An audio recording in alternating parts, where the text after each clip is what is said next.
Simon & Schuster Audio presents Beneath the Attic by V.C. Andrews. Read by Dara Rosenberg.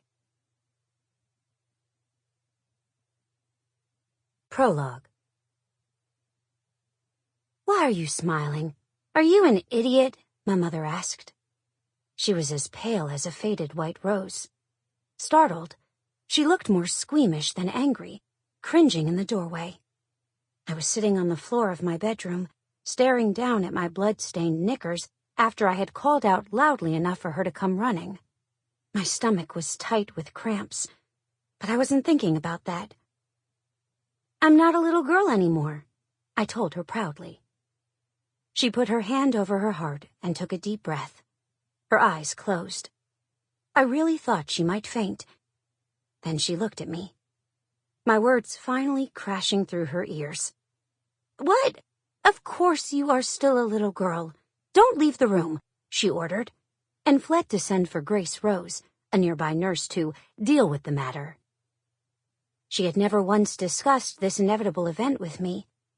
It was as if sex didn't exist for her and she still wanted me to believe babies were really brought by the stork. Later, she would accuse me of willing what she called Eve's curse to happen too soon, and unintendedly revealed that it hadn't happened for her until she was nearly 15.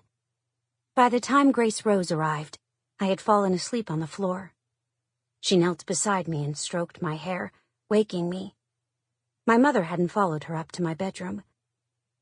Despite my mother's insistence that I was still a little girl, Grace Rose complimented me on how grown up I was about the start of my monthlies. I didn't wail. There was no panic. I certainly hadn't done what my mother accused me of doing. I hadn't willed it, but especially these past few months, I'd been anticipating it.